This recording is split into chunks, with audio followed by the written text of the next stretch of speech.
তুমি এরকম করছো কেন? তোমাকে আমি বলেছি তুমি পড়ো, তুমি এভাবে আমার দিকে তাকিয়ে আছো কেন? আমি বলেছি না তুমি আমার দিকে তাকিয়ে থাকবি না? এটা আমার কাছে খারাপ লাগে, তোমার বাবা মা এটা দেখলে আমাকে খারাপ ভাববে। কিন্তু কেন স্যার? আমি তোমাকে ভালোবাসি, এরপরও তুমি এরকম করছো কেন? আমি তো তোমাকে নিজের শিক্ষক মনে করি না। তুমি প্লিজ আমাকে ফিরিয়ে দিও না। দেখো রিমা, এটা হাসি তামাশা না, এটা আমার জীবনের বিষয় এবং আমি তোমার সাথে সম্পর্ক করতে পারবো না। তোমার বাবা আমাকে বিশ্বাস করে এই চাকরিটা দিয়েছেন, তাই আমি চাই না তার বিশ্বাস নিয়ে খেলা করতে। আমি তোমাদের বাসার সামান্য একজন ভাড়াটিয়া। তুমি এরকম করো না, পরে আমাকে সারা জীবন পস্তাতে হবে।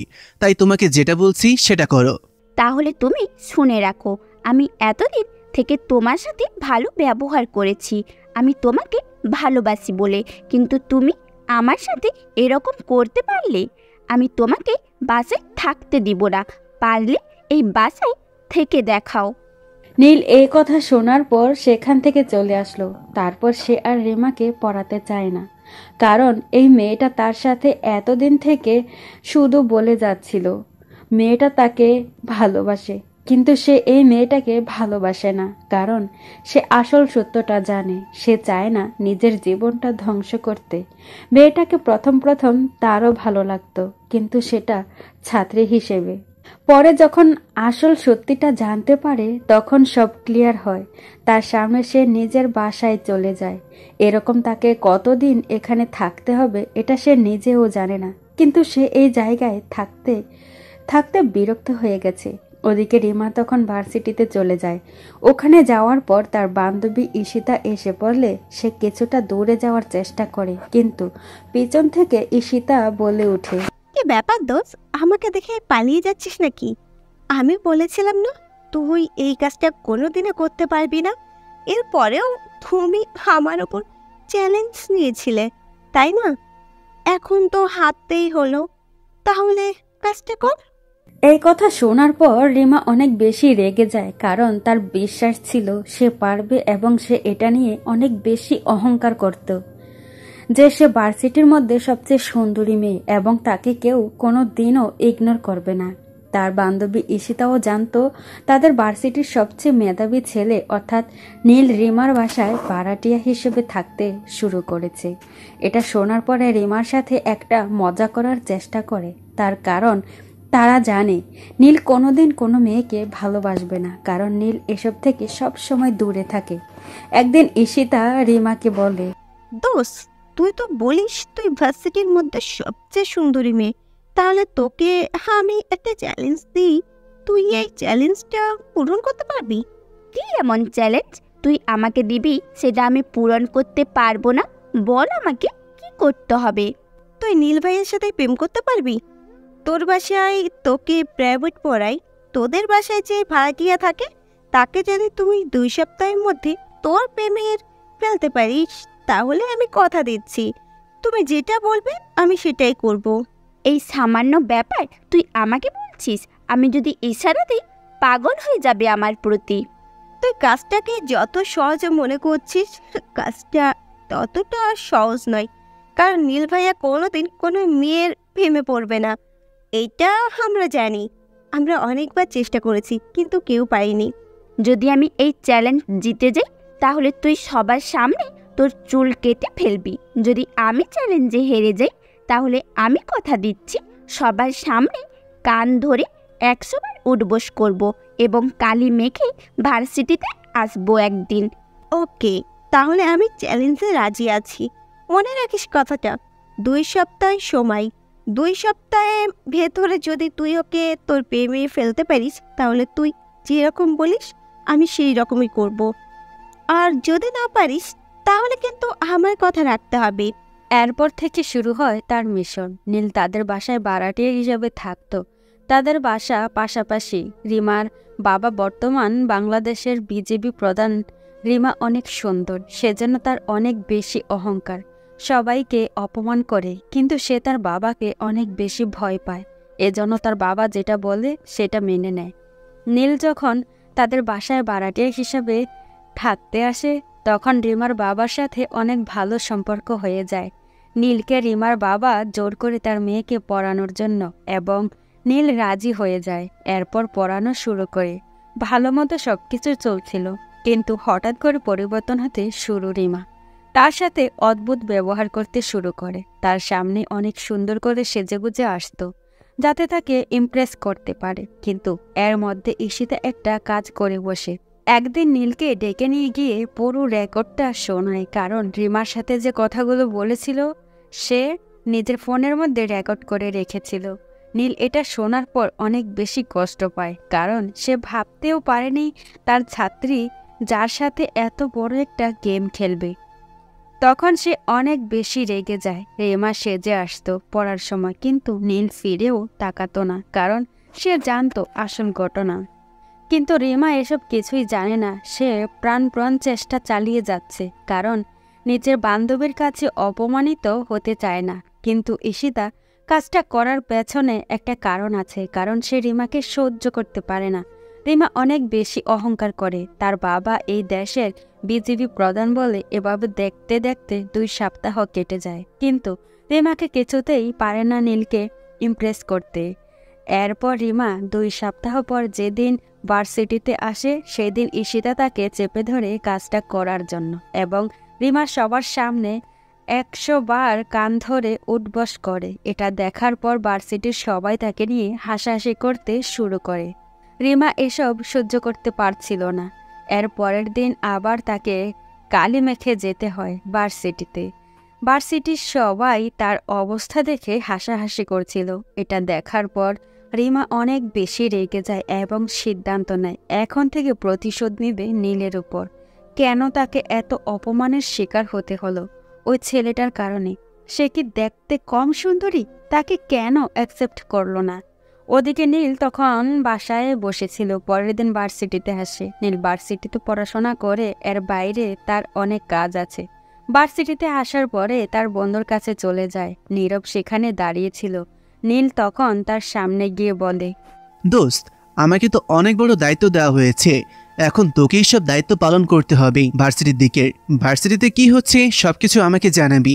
ভুলেও যেন আমার বা তোর চোখের সামনে কেউ মাদক ব্যবসা করতে না পারে, এদিকে খেয়াল রাখবি। না হলে আমাদের এত কষ্ট সবকিছু বিফলে চলে যাবে। দোস্ত, কোনো টেনশন করবি না, আমি এদিকটা খেয়াল রাখতেছি। ভার্সিটিতে এরকম মাদক ব্যবসার পেছনে আমার মনে হয় ভার্সিটির কোনো টিচারের হাত আছে, না হলে তারা এভাবে ভার্সিটিতে ব্যবসা করতে পারতো না। ভার্সিটির মধ্যে অনেকেই মাদক সেবন করতেছে, তাও আবার ভার্সিটির ক্যাম্পাসে বসে। এটা খুবই খারাপ আমাদের জন্য। ভার্সিটির টিচাররা কি এসব দেখতে পান না? তারা দেখার পরেও কেন চুপ করে আছেন? হ্যাঁ দোস্ত, আমিও এটা নিয়ে অনেক বেশি টেনশন করতেছি। তুই এক কাজ করবি, তুই সব দিকে খেয়াল রেখে কোথায় কে কি কাজ করছে সবকিছু আমাকে জানাবি সময় মতো। আমি বাকিটুকু ব্যবস্থা করে নিব। তবে দোস্ত, তুই মনে হয় সংবাদ পাসনি, কালকে অনেক বড় একটা ঘটনা ঘটে গেছে। রিমাকে কালকে দেখলাম ভার্সিটিতে কালি মেখে আসতে, এবং সবাই তাকে অনেক অপমান করছিল। তার এরকম অবস্থা দেখে সবাই হাসাহাসি করছিল। আমি তখন নীরবের ওরকম কথা শুনে অনেক বেশি অবাক হলাম। রিমা কেন এই কাজটা করতে যাবে? সে জানে এই কাজটা করলে তার সম্মান নষ্ট হবে। এরপরও সে এই কাজটা কেন করলো এটা আমাকে জানতে হবে। আমি তখন সিদ্ধান্ত নিলাম ঈশিতার কাছে যাব। ঈশিতার কাছে গিয়ে জিজ্ঞাসা করলাম, কি ব্যাপার ঈশিতা? কালকে রিমাকে শুনলাম ভার্সিটিতে নাকি কালি মেখে এসেছিল। এর আগের দিন নাকি সে কান ধরে 100 বার উঠবস করেছে সবার সামনে। এসবের মানে কি? আসলে নীল ভাইয়া, আমরা একটা চ্যালেঞ্জ করেছিলাম। রিমা যদি তোমাকে তার প্রেমে ফেলতে পারে, তাহলে আমি ভার্সিটির সবার সামনে আমার চুল কেটে ফেলবো। কিন্তু যদিও না পারে, তাহলে ও সবার সামনে 100 বার কান ধরে উঠবাস করবে এবং ভার্সিটিতে একদিন কালি মেখে আসবে, এবং সে তোমাকে তার প্রেমে ফেলতে পারেনি, সেই জন্য এইরকম করতে বাধ্য হয়েছে। এই কথা শোনার পর আমার মাথায় রাগ উঠে গেল। তাহলে এসব কিছু ঈশিতা করেছে? সে আগে আমাকে বলেছে এটা নাকি রিমার একটা প্ল্যান। তার মানে কি ঈশিতা আমার সাথে বেইমানি করেছে রিমাকে অপমান করার জন্য? আমি তখন তার দিকে তাকিয়ে বললাম, কেন করলে এরকম? এরকম করার মানে কি? তুমি তাকে কেন অপমান করলে? সে না তোমার বান্ধবী? তাহলে তাকে এভাবে অপমানিত হতে দেখে তুমি এত হাসাহাসি করছো কেন? ঈশিতা তখন নীলের এরকম ব্যবহার দেখে কিছুটা ভয় পেয়ে যায়। নীল অনেক রেগে কথাগুলি বলছিল। ঈশিতা তখন তার দিকে তাকিয়ে বলে, ওর একটা শাস্তি হওয়ার দরকার ছিল। অনেক বেশি অহংকার করে, ভার্সিটিতে সবার সাথে খারাপ ব্যবহার করে। ওর বাবা বিজেপি প্রধান বলে সবার সাথে করে, এমনকি টিচারদের সাথে পর্যন্ত সে বেয়াদবি করে। কেউ তাকে কিচ্ছু বলতে পারে না। তার বাবার ভয়ে আমাকে সে মাঝে মাঝে সবার সামনে অপমান করে। সেই জন্য আমি এই কাজটা করতে বাধ্য হয়েছি। এই কথা শোনার পর আমার রাগ আরও দ্বিগুণ হয়ে গেল। আমি তখন তার গালে থাপ্পড় দিয়ে বললাম, আমি তোমাকে বিশ্বাস করেছিলাম, তুমি আমাকে ভুল বুঝিয়ে এরকম একটা কাজ করালে, এখন সে আমাকে খারাপ ভাববে। তুমি কেন এরকম একটা কাজ করতে গেলে? তুমি জানো আমি তোমাকে এর আগেও বলেছি তুমি আমাকে প্রপোজ করেছিলে, কিন্তু আমি তোমাকে না করেছি শুধুমাত্র আমার পার্সোনাল কিছু সমস্যার কারণে। কিন্তু তুমি এরকম একটা প্ল্যান করলে। ওকে অপমানিত হতে দেখে তোমার অনেক ভালো লাগছিল। ঈশিতা তখন কান্না করতে শুরু করে, কিন্তু আমি তার দিকে একবারও ফিরে তাকালাম না। অনেক বেশি রাগ উঠে গিয়েছিল, সেই জন্য বাসায় চলে আসলাম। আমি রিমাদের বাসার পাশে তাদের আরও একটা বাসা আছে, সেই বাসায় ভাড়াটিয়া হিসেবে থাকি। তার বাবার সাথে আমার অনেক ভালো সম্পর্ক। এখন তিনি আমাকে খারাপ ভাববেন, তবে আমি তার সাথে ইচ্ছে করে সম্পর্ক করেছি, কারণ তার ব্যাপারে অনেক কিছু জানতে হবে। আমি যখন বাসায় ফিরলাম তখন হঠাৎ করে আম্মু কল করলো। কি ব্যাপার, তুই কি বাসায় আসবি না? আমরা তোর জন্য অপেক্ষা করতেছি। তোর বাবা ছেলে মিলে এসব কি শুরু করেছিস? তোর বোনের বিয়ে, সেটা কি তোরা ভুলে গেছিস? তুই বাসায় আসবি না? আমি তখন কি বলবো কিছুই বুঝতে পারছিলাম না। আম্মু তখন অনেক বেশি রেগে কথাগুলো বলছিলেন। আমি তখন তাকে বললাম, আম্মু তুমি কোনো চিন্তা করো না, বাবাকে আমি বলে দিয়েছি সে আজকের মধ্যে বাসায় চলে যাবে, আর আমি দেখি বিয়ের আগের দিন চলে আসব। তুমি কোনো চিন্তা করো না, আমরা সময় মতন চলে আসব। তোমাদের আর বাসায় আসতে হবে না। আমার একমাত্র মেয়ের বিয়ে, সেখানে তোমার বাবা ছেলে আসতেছে না। বাসায় তোমাদের এত কাজ পড়ে গেছে, এত দায়িত্ব নিয়ে কাজ করার কি দরকার বলো তো? তোমাকে বলছি আমি বিয়ের আরও 10 দিন আগে চলে আসতে, আর তুমি বলছো তুমি বিয়ের 4 দিন আগে আসবে। মা তোমাকে কোনো চিন্তা করতে হবে না, আমি সময় মতন চলে আসব। তুমি এরকম কেন করছো? তুমি কি জানো না আমি এখানে একটা দায়িত্বে আছি? আমি তো আমার দায়িত্ব থেকে সরে আসতে পারি না, তাই না? আমি তো বাবাকে বলে দিয়েছি বাবা চলে গেলে আমি বাবার দায়িত্ব পালন করব।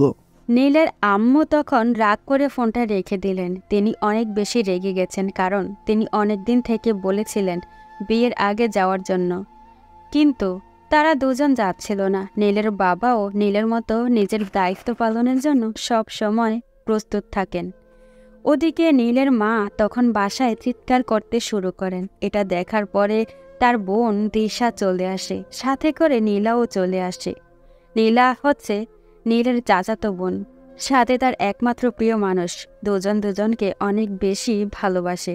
তাদের বিয়ে ঠিক হয়ে আছে অনেক দিন থেকে, সেজন্য নীল সবার থেকে আলাদা থাকে, কারণ সে তার প্রিয় মানুষটাকে কষ্ট দিতে চায় না। নীল তাকে কল করে বারবার বলে যে সে যেন মেয়েদের থেকে দূরে থাকে। নীল দেখতে অসম্ভব সুন্দর, সেজন্য সে কোনো মেয়ে তাকে দেখলে পাগল হয়ে যায়। নীলা তখন তার বড় আম্মুর দিকে তাকিয়ে বলে, কি ব্যাপার বড় আম্মু, তুমি এভাবে চিৎকার করছো কেন? ওদের দুইজনকে যেন আমি আর বাসায় ঢুকতে না দেখি। আমি ওদেরকে বারবার বলেছি বিয়ের 10 দিন আগে চলে আসতে, কিন্তু বিয়ের 4 দিন আগে ফোন দিয়ে বলতেছে তারা নাকি বিয়ের আগের দিন আসবে। ওরা যদি এই বাসায় আসে তাহলে ওদের জন্য দরজা বন্ধ করে দিবি। আম্মু, ভাইয়া এই কথা বলেছে তাই না? তাহলে আমিও তোমার সাথে একমত। ভাইয়াকে বাসায় ঢুকতে দেব না। আমার বিয়ে আর সে আসবে না, আমি তাকে ছেড়ে দেব না। তার সাথে আমার আর কোনো সম্পর্ক নেই। আমি থাকি, কল করতেছি, ওয়েট করো। কোনো দরকার নেই ওকে ফোন করার। আমি ওকে ফোন করে যা বলার বলে দিয়েছি। ওর বাসায় আসার কোনো দরকার নেই। ওরা ওদের দায়িত্ব নিয়েই থাকুক। যেখানে নিজের পরিবারকে সময় দিতে পারে না, এসব দায়িত্ব দিয়ে কী হবে? নীলা তখন বুঝতে পারে তাদের পরিবারের অবস্থা। তখন সে তার বাবার কাছে চলে যায়, কারণ তার বাবাই পারে এসব কিছু সামলাতে। তখন নীলার বাবা চলে আসেন, এসে বলেন, ভাবি তোমাকে কে বলেছে ভাইয়া আসবে না? ভাইয়া তো আজকে চলে আসবেন, আর নীল বিয়ের আগের দিন চলে আসবে। তারা একটা দায়িত্বে আছে, সেই দায়িত্বটা সামলাতে হবে তাদেরকে। তাদের উপর কত মানুষ আশা করে বসে আছে, সেটা কি তুমি জানো না? আর ভাইয়া তো আমাকে সব সময় ফোন দিয়ে খোঁজ খবর নিতেছেন। আজকে চলে আসবেন, তুমি এরকম করছো কেন? ভাই, তুমি এসব কথা বলবে না। ওই লোকটাকে আমার ভালো করেই চেনা হয়ে গিয়েছে। বিয়ের পর থেকেই এরকম করতেছে। কোনো একটা প্রয়োজনে তাকে পাওয়া যায় না। কেন তাকে বিয়ে করলাম? যদি তাকে সময় মতো নাই পাওয়া যায়? নিজের মেয়ের বিয়ের সময় যে লোকটা আসতে পারে না, তার এই বাসায় আসার কোনো দরকার নেই। তিনি রাগ করে চলে যান নিজের রুমে। ওদিকে দিশাও কান্না করতে করতে চলে যায়। এটা দেখার পর নীলা তার বাবার দিকে তাকিয়ে বলে, বাবা, মনে হয় আজকে আমাদের বাসায় আগুন ধরবে। বড় আব্বু আসার পরে কি হবে দেখবে। বড় আম্মু কিভাবে রেগে যায়, আমি এখন তাদের কিভাবে সামলাবো? আমিও নীলকে বলেছিলাম, কিন্তু সে কাজ ফেলে আসতে চাইছে না। তোকে এসব বিষয় নিয়ে চিন্তা করতে হবে না। তুই নিজের কথা চিন্তা কর নীল, আসলে এমনিতেই সবকিছু ঠিক হয়ে যাবে। দেখবি সবার আগে ভাবি বাসায় নিয়ে আসবে, আর এখন বলতেছে বাসায় আসতে দিবে না। নীলা তখন মুচকি হেসে নিজের রুমে চলে যায়। গিয়ে নীলের ছবি হাতে নিয়ে বসে থাকে। নীলকে সে অসম্ভব পরিমাণে ভালোবাসে, কিন্তু নীল বাসায় থাকতে চায় না, কারণ তাদের বাসা থেকে অফিসের দূরত্ব প্রায় 300 কিলোমিটার, যেটা তাদের বাসা যেই শহরে সেই শহর থেকে কিছুটা দূরে একটা শহরে। সেজন্য তারা তাদের অফিসের সময় দেয়। আপনারা হয়তো ভাবতে পারছেন না নীল কি এমন কাজ করছে যে তাকে বাসায় আসতে দেওয়া হয় না। আসলে নীল এবং তার বাবা দুজনেই গোয়েন্দা বিভাগের সদস্য। নীলের বাবা বাংলাদেশ সিকিউরিটি এজেন্সির হেড অফিসার এবং নীল হচ্ছে তার অ্যাসিস্ট্যান্ট। বাবা ছেলে মিলে কত অপরাধীদের ধরেছে তার কোনো হিসেব নেই। তাদের নাম চারদিকে ছড়িয়ে আছে, কিন্তু নীল এখন থাকছে বিজিবি প্রধানের বাসায়, কারণ তারা একটা তদন্ত করছেন। দেশে প্রচুর পরিমাণে মাদক ব্যবসা হচ্ছে, যেগুলোর মেন সাপ্লাই দিচ্ছে ইন্ডিয়া এবং মায়ানমারের কয়েকজন ব্যবসায়ী। কিন্তু বাংলাদেশ বর্ডার গার্ড সেখানে সব সময় দায়িত্ব পালন করে, কিন্তু দায়িত্ব পালন করা সত্ত্বেও কেন এত মাল বাংলাদেশে চলে আসে সেটা তারা ভাবতে পারছিল না। সেই জন্য তারা একটা গোপন তদন্ত চালাচ্ছিল, যেটা তাদেরকে সরকারের পক্ষ থেকে অর্ডার করা হয়েছে। সেই জন্য নীল ছদ্মবেশে ধরে আসে। ওই ভার্সিটিতে পড়ার কোনো ইচ্ছাই তার ছিল না, কিন্তু সে বাধ্য হয়ে ওই ভার্সিটিতে ভর্তি হয়, কারণ ভার্সিটির ভিতরেও মাদক ব্যবসা চলছিল। এভাবে তারা প্রায়ই সেখানে 1 বছর কাটিয়ে ফেলেছে। এখনও তারা কিছু জানতে পারেনি। অনেক তদন্ত করেছে, কয়েকজন মানুষকে সন্দেহ করেছে, কিন্তু তাদেরকে সন্দেহের বশে অ্যারেস্ট করা যাবে না। নীল তখন তার বাবার কাছে ফোন দিয়ে বলে, বাবা, তোমার এখন বাসায় চলে যাওয়া উচিত। আমি এবং নীরব এই দিকটা সামলে নেব, না হলে দিশা আর আমও অনেক বেশি রেগে যাবে। তারা এমনিতেই অনেক বেশি কষ্ট পাচ্ছে। আমাদের নিজের পরিবারের ওপর একটা দায়িত্ব আছে, আমাদেরকে সেটা পালন করতে হবে। তুই কোনো চিন্তা করিস না বাবা, আমি বিকেলের দিকে বেরিয়ে পড়ব, রাতের মধ্যে বাসায় ফিরে যাব। তোকে এসব বিষয় নিয়ে কোনো চিন্তা করতে হবে না। তুই কি জানতে পেরেছিস সেটা আমাকে বল। বাবা, আমরা রাজীবের ব্যাপারে খোঁজ নিয়েছিলাম। রাজীব বাংলাদেশের প্রতিটা জেলায় মাদক সাপ্লাই করে, তবে রাজীবকে সহযোগিতা করার জন্য অনেক লোকজন আছে এবং রাজীবের ওপরেও আরও কেউ আছে। না হলে রাজীব একা এই কাজটা করতে পারতো না। আমরা রাজীবকে ধরতে পারবো এখন, কিন্তু রাজীবকে ধরলে তারা সতর্ক হয়ে যাবে। তাহলে এক কাজ করো, রাজীবের ব্যাপারে খোঁজ নিতে শুরু করো। রাজীব কোথায় যায়, কি করে, সব কিছু খোঁজ নাও এবং রাজীবের সাথে কারা কারা জড়িত সেই বিষয়ে খবর নাও। বাবা, আমি আরিফকে পাঠিয়ে দিয়েছি বর্ডারের ওই দিকে। সে ওইদিকে সব খবর আমার কাছে দিচ্ছে। তবে বর্ডার থেকে যতটুকু খবর পাওয়া যায় তাতে বোঝা যাচ্ছে যে এসবের সাথে আইনশৃঙ্খলা বাহিনীর কেউ জড়িয়ে আছে। তোমাকে এসব কিছু নিয়ে চিন্তা করতে হবে না। যাই হোক না কেন, তাকে ধরতে হবে, কারণ এটা সরকারের পক্ষ থেকে সরাসরি অর্ডার এসেছে। তাই আমরা যে কোনো প্রভাবশালী লোক কেউ ধরতে পারবো। আমাদের কাছে সেই অর্ডারও আছে। তাই তুমি খোঁজ নিতে শুরু করো। ওকে বাবা, তুমি কোনো চিন্তা করো না। আমি যেটা বলেছি সেটা করো। তুমি বাসায় ফিরে যাও, আমি এই দিকটা দেখছি। ওরা কিছুই করতে পারবে না। নীলের বাবা তখন ফোন রেখে রেডি হতে শুরু করেন, কারণ আজকে বিকালের মধ্যে তিনি বেরিয়ে পড়বেন বাসার উদ্দেশ্যে। ওদিকে নীল এমনভাবে চলাফেরা করছিল যে সে একজন ভার্সিটি স্টুডেন্ট এবং সে গ্রাম থেকে এসেছে শহরে পড়াশোনা করার জন্য। বিজিবি প্রধান নাইম চৌধুরী এটা বিশ্বাস করে নিয়েছেন এবং নিজের মেয়েকে তার কাছে পড়ার জন্য দিয়েছেন। নীল তখন সন্ধ্যার দিকে আবার পড়াতে যায়। তখন নাইম চৌধুরী তাকে ডেকে হাতে 2000 টাকা দিয়ে বলে, এই নাও নীলা, তোমার এই মাসের বেতন। তুমি মনোযোগ দিয়ে আমার মেয়েটাকে পড়াবে। আমার মেয়েটা যেন পরীক্ষায় ভালো রেজাল্ট করে আমার মেয়েটার ব্যাপারে আমি অনেক বেশি চিন্তায় থাকি সবসময়। আপনাকে কোনো চিন্তা করতে হবে না স্যার, আমি দেখতেছি আপনার মেয়ের রেজাল্ট এবার ভালোই হবে। আমি তাকে অনেক সুন্দর করে পড়াচ্ছি, কিন্তু সে অনেক সময় খারাপ ব্যবহার করে, এটা আপনি একটু নজরে রাখবেন। বলেই আমি তাকে পড়াতে চলে আসলাম, কিন্তু আজকে সে একটু অদ্ভুত ব্যবহার করছিল। এটা দেখার পর আমি তাকে বললাম, দেখো রিমা, তোমার সাথে যেটা হয়েছে সেটা আমি জানি, এবং ঈশিতা তোমার সাথে বেইমানি করেছে এটা আমি খুব ভালো করেই জানি। ঈশিতা আমাকে আগে থেকেই ভিডিও দেখিয়ে ফেলেছিল, সেই জন্য আমি তোমার ব্যাপারে ওসব প্রস্তাবে রাজি হইনি, কারণ আমি অন্য একজনকে ভালোবাসি, তাই তোমাকে কোনোদিন ভালোবাসতে পারবো না। আমি ঈশিতাকে শাস্তি দিয়েছি, তাই এসব বিষয় ভুলে যাও, এখন তুমি পড়াশোনায় মনোযোগ দাও।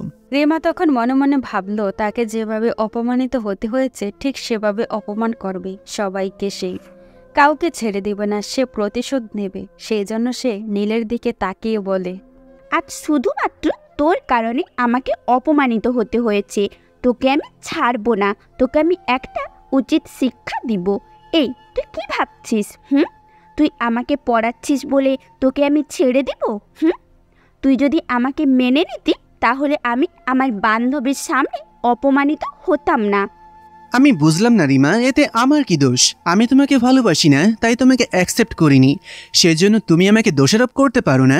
তুমি তোমার বান্ধবীর সাথে এরকম চ্যালেঞ্জ নিতে কেন গেলে? আর তোমার ভার্সিটিতে অনেক অভিযোগ শোনা যাচ্ছে, তুমি নাকি সবার সাথে খারাপ ব্যবহার করো, এমনকি তুমি নাকি টিচারদের সাথেও খারাপ ব্যবহার করো। এসবের মানে কি? সেই কৈফিয়ত কি আমি তোকে দিব? তুই পড়াতে এসেছিস, পড়াবি, চলে যাবি। আমার পার্সোনাল লাইফ নিয়ে তোকে কথা বলতে কে বলেছে? তোকে আমার পার্সোনাল লাইফ নিয়ে মাথা ঘামানোর জন্য রাখা হয়নি। তবে মনে রাখবি, আমি যেদিন প্রতিশোধ নিব সেদিন খুব ভয়ঙ্করভাবে নিব, তোর কাছ থেকে প্রতিশোধ নিব। আমি তখন তার এরকম কথা শুনে তার দিকে তাকিয়ে বললাম, এসব কথা পরে হবে, এখন তুমি বই বের করো। তুমি জানো না তোমার বাবা তোমাকে নিয়ে কত বড় আশা করেছেন? তুমি পড়াশোনায় মনোযোগ দাও, তুমি এরকম করো না, তোমার একটা ভবিষ্যৎ আছে। রেমা তখন চুপচাপ পড়তে বসে, কিন্তু তার মনের মধ্যে আলাদা একটা প্ল্যান চলছিল। তাকে যে করেই হোক তার প্ল্যানটা সাকসেসফুল করতে হবে। তার মতো একটা সুন্দরী মেয়েকে যে অ্যাকসেপ্ট করে না, সেই ছেলেটাকে একটা শাস্তি দেওয়া খুবই দরকার। নীল ভালো মতো পড়িয়ে চলে যায়। ওদিকে নায়েম চৌধুরী তখন তার দায়িত্বে চলে যান। তিনি যখন ক্যাম্পে পৌঁছালেন তখন একটা লোক তার কাছে আসলো, মুখের মধ্যে মুখোশ পরা। সেই লোকটা তার সামনে এসে টাকা দিয়ে বলল, এই দিন আপনার এই মাসের অ্যামাউন্ট আপনাকে সময় মতো পৌঁছে দেওয়া হচ্ছে, আপনি কোনো চিন্তা করবেন না, আমাদের এই কাজটা করতে দিন, আপনাকে সময় মতো সব কিছু দেওয়া হবে। ওকে, তাহলে তোমরা তোমাদের কাজটা নিশ্চিন্তে করতে পারো। আমি সবাইকে বলে দিছি, তোমরা যেদিকে যাবে সেদিকে কোনো অফিসার যাবে না। তোমরা শুধু সময় মতো আমার টাকাগুলো দিয়ে দিবে। আপনি কোনো চিন্তা করবেন না স্যার, রফিক সাহেব আমাকে সময় মতো আপনাকে টাকা দেওয়ার কথা বলে দিয়েছেন। আমি সময় মতো আপনার কাছে টাকা পৌঁছে দিব। তবে রফিক সাহেব আপনার সাথে একবার দেখা করতে চেয়েছেন। তুমি তাকে বলে দিবে আমি কালকে রাতে তার সাথে দেখা করব, কিন্তু আজকে দেখা করতে পারবো না। আজকে আমাকে একটা কাজে যেতে হবে, কালকে সময় মতো তার সাথে দেখা করব। এরপর সে লোকটা চলে যায়। রিমার বাবা তখন টাকাগুলো নিয়ে হাসতে শুরু করেন। তিনি এই ব্যবসার সাথে জড়িত, এটা কেউ জানে না। তিনি এই ব্যবসার মধ্যে 50% শেয়ার। তবে ব্যবসার 50% তার কাছে শেয়ার হলেও ব্যবসার বাইরে তাকে অতিরিক্ত টাকা দেওয়া হয় শুধুমাত্র সহযোগিতা করার জন্য। যত টাকা আয় হয় তার থেকে তিনি শেয়ার হিসেবে অর্ধেক টাকা পান এবং বাকি টাকাগুলো তাকে দেওয়া হয় শুধুমাত্র নিরাপত্তা ভঙ্গ করে মালগুলো বাজারে সহযোগিতা করার জন্য। ওদিকে নীল পরের দিন সকালে ভার্সিটিতে চলে যায়। আজকে নীরব তাকে বলেছে ক্যাম্পাসের কোনো দিকে কে মাদক সেবন করে, এই ব্যাপারটা সে জানতে পেরেছে। নীল তখন ভার্সিটিতে পৌঁছানোর পর ক্লাস না করে সেদিকে যেতে শুরু করে। ভার্সিটির পেছনে একটা ছোট্ট বাগান আছে। সেই বাগানের মধ্যে বসে অনেক যুবক ছেলে মেয়েরা মাদক সেবন করছিল। তখন তারা সেখানে পৌঁছায়। সেখানে পৌঁছার পর নীল অবাক হয়ে যায়, কারণ সেখানে রিমাও আছে। নীল তখন এটা দেখার পরে রিমার দিকে এগিয়ে যায়। এরপর বলে, রিমা, তুমি এসব কি করছো? তুমি মাদক সেবন করছো এই জায়গায় বসে? তোমার বাবা মাদক বন্ধ করার জন্য কত কষ্ট করছেন, তিনি এই দেশের একটা দায়িত্বে আছেন, কিন্তু তুমি তার মেয়ে হয়ে এরকম একটা মাদক সেবন করছো। তখন রিমার পাশ থেকে একটা ছেলে বলে ওঠে, এ ছেলেটা কে রিমা? আর তোকে এরকম করে বলতেছে কেন? আবিরের কথা শুনে রিমা উঠে নীলের গালে ঠাস করে একটা থাপ্পড় দিয়ে বলে, তোকে বলেছি না তুই আমার পার্সোনাল বিষয়ে কথা বলবি না। আমি তোকে আমার পার্সোনাল বিষয়ে কথা বলার জন্য রাখিনি, আমাকে পড়ানোর জন্য রেখেছি। আমি এখানে মাদক সেবন করি বা যাই করি না কেন, তুই আমাকে কেন এসব বলবি? আমরা এখানে মাদক সেবন করব, পারলে তুই আটকে দেখা। নীল তখন সেখান থেকে চলে যায় প্রিন্সিপালের সাথে দেখা করতে, তাকে সবকিছু খুলে বলে, কিন্তু প্রিন্সিপাল কোনো ব্যবস্থা নেন না। তিনি এসব কিছু দেখার পরেও কেন চুপ করে আছেন এটাই নীলের সন্দেহ হচ্ছিল। তখন নীরব তার ব্যাপারে খোঁজ নিতে শুরু করে। এরপর জানতে পারে প্রিন্সিপালকে টাকা দেওয়া হয় মাসে মাসে শুধু মাত্র ভার্সিটির মধ্যে ব্যবসা করার জন্য, কারণ ভার্সিটি হচ্ছে এমন একটা জায়গা যেখানে হাজার হাজার ছেলে মেয়েকে একসাথে পাওয়া যায়। এর মধ্যে অধিকাংশ ছেলে মেয়েরাই থাকে ধনী পরিবারের সন্তান, এবং তাদেরকে এই নেশায় ফেলতে পারলেই কোটি কোটি টাকা ইনকাম হবে, এবং তারা সেটা করে যাচ্ছে। অনেকদিন থেকে যখন প্রিন্সিপালকে বলার পরেও কিছু হলো না, তখন নীল চলে যায় সেই এলাকার পুলিশ অফিসারের কাছে। সেখানে গিয়ে সবকিছু খুলে বলে। ওদিকে রিমার বাবা চলে যান রফিকের সাথে দেখা করতে। রফিক হচ্ছে এসব কিছুর মধ্যে প্রধান। রিমার বাবা তখন তার সাথে দেখা করতে যান। রফিক, আমি যেহেতু এই ব্যবসার সাথে একবার জড়িয়ে গেছি, তাই তোমাকে নিশ্চিন্ত থাকার কথা বলছি। তুমি কোনো চিন্তা করবে না, আমি সব কিছুই বলে দিব, আর কোনো সমস্যা হবে না। তবে আমি একটা জিনিস খেয়াল করে দেখছি, বর্তমানে কিন্তু নারী পাচারে অনেক বেশি লাভ হচ্ছে। তাই আমি চাচ্ছি আমাদের পেশাটা এই দিকেও মনোযোগ দেওয়া দরকার, তাতে আমাদের লাভ অনেক বেড়ে যাবে। হ্যাঁ, আমিও এটা চিন্তা করেছি। তাহলে আমাদের এই কাজটা শুরু করি। আমাদের তো ব্যবসায় অনেক টাকা লাভ হচ্ছে, যদি আর একটু বেশি টাকা লাভ হয় তাহলে আমাদের আর চিন্তা করতে হবে না। তবে অনেক সহযোগিতা করতে হবে আপনাকে। তুমি কোনো চিন্তা করবে না, সময় মতো সব কিছু পাওয়া যাবে। তুমি শুধু আমাকে বলে দিবে কখন কোথায় কি করতে হবে, আমি সময় মতো সব কিছুই করে ফেলবো। আমার টাকার দরকার, টাকা ছাড়া কোনো চিন্তা নেই। তুমি এক কাজ করবে, দামি কোনো এক্সপেন্সিভ মাল আসলে আমার কাছে পাঠিয়ে দিবে। আপনাকে কোনো চিন্তা করতে হবে না, আমি সময় মতো আপনার কাছে সব কিছু পৌঁছে দিব। শুধু আমাদের দিকটা দেখবেন, যাতে আমাদের এই দিকটা না বন্ধ হয়। আপনাকে শুধুমাত্র রেখেছি আমাদের সহযোগিতা করার জন্য। অনেক লোক আমাদের শেয়ার করার কথা বলছে, কিন্তু আমি কারোর কাছে শেয়ার করিনি, শুধুমাত্র আপনার সাথে শেয়ারের ব্যবসা করতেছি। এরপর নাইম চৌধুরীর সেখান থেকে চলে আসেন। নাইম চৌধুরী নিজেও একজন মাদক সেবনকারী। প্রথম দিকে তিনি অনেক নামকরা একজন অফিসার ছিলেন, চারিদিকে তার নাম ছড়িয়ে পড়েছিল। কিন্তু তিনি দেখলেন সরকারের পক্ষ থেকে যে টাকা তাকে দেওয়া হয়, সেই টাকা দিয়ে তিনি ঠিকমতো নিজের পরিবার চালাতে পারেন না। কিন্তু যখন তিনি এই ব্যবসার সাথে জড়িত হলেন, তখন তিনি গাড়ি বাড়ি কত কিছু করেছেন, টাকার কোনো অভাব নেই। এখন তার কাছে যত দিন যাচ্ছিল তার লোভের পরিমাণ আরও বৃদ্ধি পাচ্ছিল। সময় যেতে না যেতেই তিনি প্রচুর পরিমাণে টাকার প্রতি আসক্ত হয়ে পড়েন। টাকা ছাড়া তিনি কোনো কিছুই চিন্তা করতে পারতেন না। তবে তিনি নিজের মেয়েকে অনেক বেশি ভালোবাসেন। পরের দিন যখন সবাই মাদক সেবন করছিল ভার্সিটির মধ্যে, তখন হঠাৎ করে সেখানে পুলিশ অফিসার আক্রমণ করে, এবং সেখানে নীল নিজে যায় পুলিশ অফিসারের সাথে। কিন্তু তার পরিচয় গোপন রাখার কারণ, আসল অপরাধীকে ধরতে হলে তাকে এখনও অনেক তদন্ত করতে হবে, সেই জন্য সে এখনও নিজের পরিচয় গোপন রেখেছে। পুলিশ অফিসার তখন সম্মানের কথা চিন্তা করে কিছু করেন না, কারণ এতে করে ভার্সিটির সম্মান নষ্ট হবে। সবাইকে সতর্ক করে দিয়ে চলে আসে। নীল তখন সেখান থেকে বাসায় ফিরে আসে। ওদিকে আবির তখন বলে, রিমা, কাল থেকে আমি তোকে কিছুই দিতে পারবো না, কারণ আমাকে সতর্ক করে দিয়ে গেছে পরের দিন যদি আমাকে ধরতে পারে তাহলে আমাকে শেষ করে দিতে পারে। তাই এখন থেকে আমরা আমাদের আস্তানা মাদক সেবন করব, তোকে কিছুই দিতে পারবো না, তুই অন্য কোনো জায়গা ব্যবস্থা করে নে। বলছো আমি অন্য কোথায় যাব? আমি অন্য কোথাও গেলে কোনো কিছু পাবো না। আমার বাবার একটা সম্মান আছে, তুমি প্লিজ চিন্তা করো না। আমি ওই ছেলেটাকে এই এলাকা ছাড়া করব, এই এলাকায় সে থাকতে পারবে না। তুমি কোনো চিন্তা করো না, তুমি শুধু আমাকে সময় মতো সব কিছু দিবে। তাহলে তুই এক কাজ কর, তুই যত তাড়াতাড়ি সম্ভব এই ছেলেটাকে তোর বাসা থেকে বিদায় কর। তোর বাসায় যদি ও থাকে তাহলে ওর মধ্যে আলাদা একটা পাওয়ার থাকবে, আর ও যদি ভার্সিটিতে থাকে তাহলে আমরা এই কাজটা ঠিক মতো করতে পারবো না। তুই আগে তাকে বিদায় করার ব্যবস্থা কর।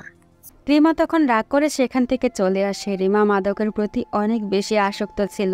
মাদক সেবন বন্ধ হয়ে যাবে এটা সে কল্পনাও করতে পারছিল না, কিন্তু সে কিছুই করতে পারছিল না তার বাবার ভয়ে। কারণ তার বাবা যদি জানতে পারে এই বিষয়টা তাহলে তার জন্য এটা খুবই ভয়ঙ্কর হবে। এভাবে দেখতে দেখতে 2 দিন কেটে যায়। ওদিকে নীলের বাবা বাসায় ফিরে গেছেন। বাসায় ফিরে যাওয়ার পর প্রথমে তার মা তার বাবার উপর রাগ দেখালেও পরে সবকিছু মেনে নিয়েছেন। নীলও বাসায় যাবে, সেই জন্য নিজের বোনের এবং নীলের জন্য শপিং করে বাসায় ফিরে যায়। এই শহর থেকে বাসায় যেতে প্রায় 4 ঘন্টা সময় লেগে যায়।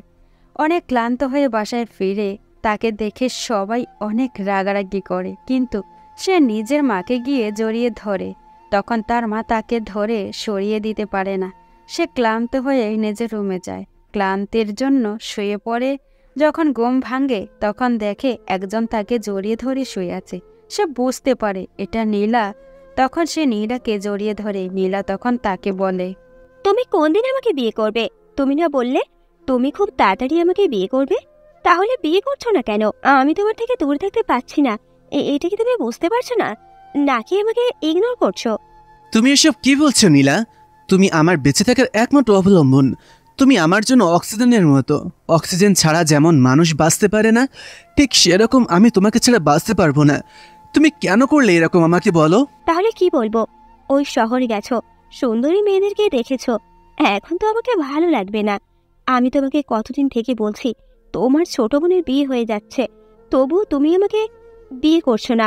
আমার ছোট বোনের বিয়ে হয়ে যাবে, কিন্তু আমার বিয়ে হবে না। এটা কি মানুষের কাছে আমাকে অনেক সম্মানিত করছে? আমি তখন নীলাকে জড়িয়ে ধরে বললাম, তোমাকে কোনো চিন্তা করতে হবে না, আমরা দুজন খুব তাড়াতাড়ি বিয়ে করব। আমার একটা মিশন আছে, এই মিশনটা যদি সাকসেসফুল করতে পারি তাহলে আমি বাসায় ফিরে আসব এবং অনেক দিন ছুটি পাবো, তখন আমরা দুজন বিয়ে করে নেব। এটা তো তুমি 3 বছর আগের থেকে বলে আসছো, কিন্তু আমাকে শুধু অপেক্ষা করাচ্ছ। আমি তো তোমার জন্য আর কোনোদিনও অপেক্ষা করব না। তুমি তো বুঝতে পারো না তোমার থেকে দূরে থাকা আমার জন্য কতটা কষ্টকর। আমি তখন নীলাকে কিছুই বলতে পারলাম না। সে যেটা বলেছে সত্যি, তাকে অনেকদিন অপেক্ষা করাচ্ছি, কিন্তু বিয়ে করে আমি তার জীবনটা নষ্ট করতে চাই না। কারণ এই যে কাজটা শুরু করেছি এটা খুব ভয়ঙ্কর একটা কাজ। এই কাজ করতে গিয়ে আমার মৃত্যু হতে পারে। যদি আমার কিছু হয়ে যায় তাহলে নীলার কি হবে, এটা আমি চিন্তা করছিলাম। সেই জন্য আমি নীলাকে এই বিষয়টা খুলেও বলতে পারছিলাম না, আবার তার কথা মেনেও নিতে পারছিলাম না। বিশাল একটা সমস্যার মধ্যে পড়ে গিয়েছি। কাল সকাল হলেই আমার বোনের বিয়ে শুরু হবে। আমি সন্ধ্যার পর সবার সাথে বসে গল্প করতেছি, বাবা তখন আমাকে আলাদা করে ডেকে নিয়ে গেলেন। এরপর বললেন, কি ব্যাপার, তোমার ওই দিকের খবর কি? সব কিছু ঠিকঠাক আছে তো? বাবা, তোমাকে কোনো চিন্তা করতে হবে না, আমাকে কেউ চিনতে পারেনি, কিন্তু ভার্সিটির মধ্যে প্রিন্সিপাল এসবের সাথে জড়িত। নীরব খবর নিয়ে এসেছে ভার্সিটির প্রিন্সিপাল নিজে এসবের সাথে জড়িত না থাকলে ভার্সিটিতে যেদিন আমরা তাকে সব বিষয়ে জানাই সেদিন তিনি কোনো ব্যবস্থা গ্রহণ করেননি। আমরা তখন পুলিশের কাছে বিষয়টা জানিয়েছি, পুলিশ এসে সবাইকে সতর্ক করে দিয়ে গেছে, কিন্তু আমার মনে হয় না এতে কোনো কিছু হবে। তাহলে দিশার বিয়ের পরেই আমাদেরকে অ্যাকশনে নামতে হবে। সবার প্রথমে ভার্সিটির প্রিন্সিপাল, এরপর রাজীব, এভাবে সবাইকে ধরতে হবে। কেউ আমাদের হাত থেকে বাঁচতে পারবে না, কিন্তু আসল অপরাধী কে ধরতে পারছি না। বাবা, তুমি কোনো চিন্তা করো না, আমরা খুব তাড়াতাড়ি ওদেরকে ধরে ফেলবো। ওরা আমাদের হাত থেকে বাঁচতে পারবে না।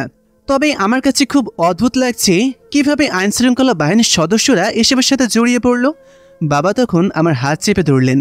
একটা কথা বলি শোনো, আমার এই জীবনের অভিজ্ঞতা থেকে তোমাকে কথাটা বলছি। যদি আমি চাইতাম তাহলে আজ আমি কোটি কোটি টাকার মালিক হতে পারতাম, কিন্তু আমি সেটা করিনি। টাকার লোভ হচ্ছে এমন একটা জিনিস যেটা মানুষকে ধ্বংস করে দেয়। মানুষ যদি একদম নিঃস্ব থাকে তাহলে তার কোনো চাওয়া পাওয়া থাকে না।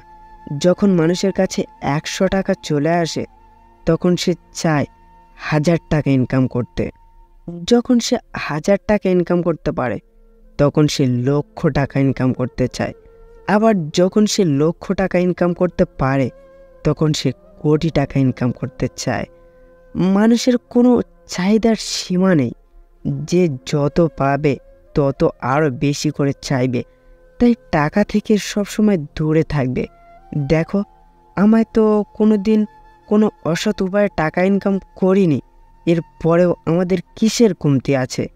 তবে যারা অসৎ উপায়ে ইনকাম করে তাদের দেখো অশান্তিতে ঠিকমতো ঘুমাতে পারে না। আমি তখন বাবাকে জড়িয়ে ধরে বললাম, সত্যিই বাবা, তোমার মতন একজন মানুষ পাওয়া ভাগ্যের ব্যাপার। আমি তোমাকে বাবা হিসেবে পেয়ে গর্বিত। তুমি আমাকে যে শিক্ষাগুলো দিয়েছ আমি সেটা অক্ষরে অক্ষরে পালন করার চেষ্টা করব। পরের দিন সকাল হতেই বোনের বিয়ে শুরু হলো। এইসব ঝামেলার মধ্যে পড়ে গেলাম। আজকে একটা পাঞ্জাবি পরেছি, নিজেকে কেমন যেন অদ্ভুত মনে হচ্ছিল। সবসময় এরকম সামাজিক অনুষ্ঠান থেকে দূরে থাকার চেষ্টা করি, কিন্তু এখন নিজের বোনের বিয়ে কিভাবে না করতে পারি? ওদিকে কতক্ষণ পর পর শুধু নীলার দিকে তাকাচ্ছি। তাকেও আজকে পরীর মতন লাগছে। আমার বোনকেও দেখতে যে খারাপ লাগছে তা না, আমার বোনকেও দেখতে অসম্ভব সুন্দর লাগছে। মূলত আমার বাবা মা দুজনেই সুন্দর, তাদের থেকেই আমরা এরকম হয়েছি। আমরা যখন কয়েকজন কাজিন মিলে একসাথে গল্প করছিলাম তখন হঠাৎ করে নীলা এসে আমাকে ডাক দিল। আমি তখন তার সাথে যেতে শুরু করলাম। সে একটা রুমের মধ্যে নিয়ে গিয়ে দরজা বন্ধ করে আমার দিকে তাকিয়ে চিৎকার করে বলল, আজ আমি এত সুন্দর করে সাজলাম শুধুমাত্র তোর জন্য, কিন্তু তুই আমার দিকে না তাকিয়ে কেন অন্য মেয়েদের দিকে তাকিয়ে এইভাবে হেসে হেসে কথা বলছিস? আমি বুঝতে পেরে গেছি তুই আমাকে এখন আর আগের মতো ভালোবাসিস না। তার এরকম কথা শুনে আমি তাকে আরেকটু রাগানোর জন্য বললাম, সত্যি তুমি অনেক পুরনো হয়ে গিয়েছো। দেখো, বিয়েতে কত সুন্দরী মেয়েরা এসেছে, তাদের একটাকে যদি পেতাম তাহলে। কথাটা বলতে দেরি হলো, আমার গলা চেপে ধরতে দেরি হলো না। কান্না করে দিয়ে আমার দিকে তাকিয়ে বলল, নীল, তুই এটা কিভাবে বলতে পারলি? আমি তোকে ভালোবাসি, তুই এটা বুঝতে পারিস না। আমি তোর জন্য কোনো ছেলের সাথে কোনোদিনও কথা বলিনি, কিন্তু তুই আমার চোখের সামনে কিভাবে অন্য মেয়েদের সাথে কথা বলতে পারলি? আজকে আমি মরে যাব, আর আর এই পৃথিবীতে বাঁচবো না আমি। আমি তখন তাকে জড়িয়ে ধরে বললাম, আরে পাগলি, কান্না করো না। আমি তো তোমাকে রাগানোর জন্য এরকম কথা বলেছি। আমি কেন অন্য মেয়ের দিকে তাকাবো? তারা আমার কাছে এসেছিল শুধু গল্প করার জন্য, এটা তুমি খুব ভালো করেই জানো। তারা সবাই আমাদের আত্মীয়, তাদের সাথে কথা বললে কি সমস্যা? না, তুমি অন্য মেয়ের সাথে কথা বলবে না। তোমাকে অন্য মেয়ের সাথে কথা বলতে দেখলে আমার খুব খারাপ লাগে। এটা কি তুমি বুঝতে পারো না? তুমি শুধু আমার সাথে কথা বলবে, অন্য কারোর সাথে কথা বলতে পারবে না। আচ্ছা ঠিক আছে পাগলি, তোমাকে এখন আর কান্না করতে হবে না। এখন চলো, বাইরে যেতে হবে। সবাই আমাদেরকে খারাপ ভাববে। এভাবে দরজা বন্ধ করে বসে থাকাটা ঠিক না। চলো, বাইরে যেতে হবে। তখন সে আমার দিকে কিছুক্ষণ তাকিয়ে থাকলো। আমি তার এরকম তাকানোর কারণে বললাম, কি ব্যাপার, এভাবে তাকিয়ে আছো কেন? তাড়াতাড়ি চলো বাইরে।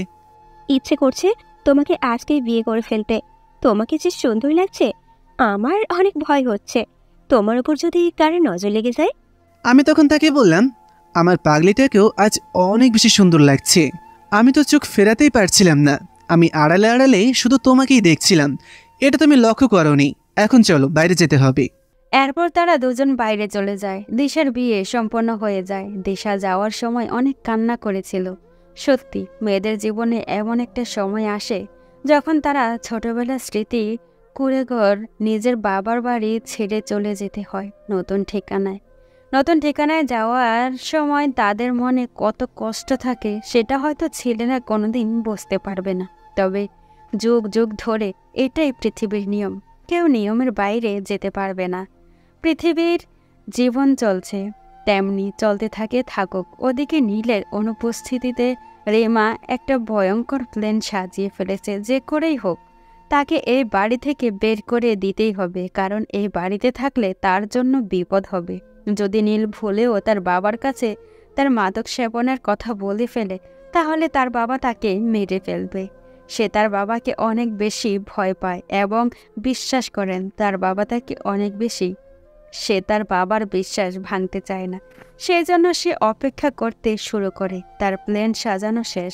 ওদিকে নীল আসার পর কাজ শুরু হবে। সেই জন্য অনেক গুরুত্বের সাথে কাজগুলো করে এবং সব ইনফরমেশন জোগাড় করে রাখে। কে কি কাজে জড়িত সব ব্যাপারে সে জেনে যায়।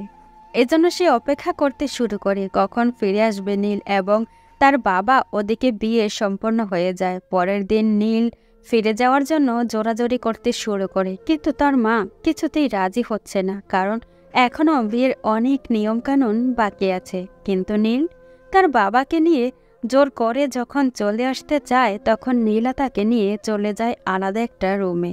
এরপর বলে, একদিন মাত্র থাকলে বাড়িতে, আরও একদিন থাকলে কি হয়? কালকে চলে যাবে তো। আমার জন্য না হলে আজকে দিনটা থাকো, তোমাকে আরও একটা দিন দেখতে চাই। আবার কবে আসবে সেটা জানি না, তুমি তো আমার কোনো কথাই শোনো না। আমি তখন তাকে জড়িয়ে ধরে বললাম, আমার কি ইচ্ছে হয় না তোমাদের সাথে বাসায় থাকতে? কিন্তু আমি তো একটা দায়িত্ব পালন করছি। সবাই আমার দিকে তাকিয়ে আছে, বাবার দিকে তাকিয়ে আছে। আমাদেরকে আমাদের দায়িত্ব পালন করতে হবে। তবে কথা দিচ্ছি, আমরা খুব তাড়াতাড়ি আমাদের স্বপ্ন পূরণ করব এবং আমরা যদি আমাদের কাজটা সাকসেসফুল করতে পারি তাহলে বেশ কয়েকদিন এসে বাসায় থাকব। আমার অনেক কষ্ট হচ্ছিল কথাগুলো বলতেই। তাকে ছেড়ে চলে যাব, এটা আমার কাছে অনেক খারাপ লাগছিল। কিন্তু তাকে এখন সান্ত্বনা দিতে হবে। এখন সে আমাকে জড়িয়ে ধরে অনেকক্ষণ কান্না করলো। আমি তখন আম্মুর কাছে গেলাম, গিয়ে আম্মুকে বললাম, আম্মু চলে যাচ্ছি, তুমি প্লিজ মাইন্ড করো না, আমরা খুব তাড়াতাড়ি ফিরে আসবো, কথা দিচ্ছি। যাও, তোমাদের যা ইচ্ছা করো। আম্মু প্লিজ তুমি এরকম বলো না, তুমি এরকম বললে আমি যেতে পারবো না। তুমি তো আমার একমাত্র অনুপ্রেরণা। তুমি যদি এরকম করে বলো তাহলে কিভাবে হবে? আমাকে আমার কাজটা করতে দাও। আম্মুকে অনেক কষ্ট করে বুঝিয়ে চলে আসলাম বাবাকে নিয়ে। বাবা যখন অফিসে আসলেন তখন আমার দিকে তাকিয়ে বললেন, অনেক লেট হয়ে গেছে বাবা, এখন এখানে আর দাঁড়িয়ে থাকিস না। তুই তাড়াতাড়ি যেখানে ছিলি সেখানে চলে যা। ওই দিকের খবর আমি কিছু জানি না। কালকে সকালে একবার তাড়াতাড়ি চলে আসবি, নীরবের সাথে কিছু গুরুত্বপূর্ণ কথা আছে। আমি তখন সেখান থেকে দূরে চলে আসলাম। আসার পর বাসার মধ্যে চলে গেলাম। এরপর রিমার বাবা নাইম চৌধুরীর সাথে দেখা করলাম। উনি আমাকে ফিরে আসতে দেখে অনেক খুশি হয়েছেন, কিন্তু নীরবের ইনফরমেশন অনুযায়ী তাকেও আমাদের সন্দেহ তালিকায় রাখতে হবে। এভাবে দিন কাটতে শুরু করলো। পরের দিন আমি চলে গেলাম নীরবের সাথে দেখা করতেই। তখন বাবা আমাকে বললেন, আজকে রাতেই আমরা কলেজের প্রিন্সিপালকে ধরে নিয়ে আসব।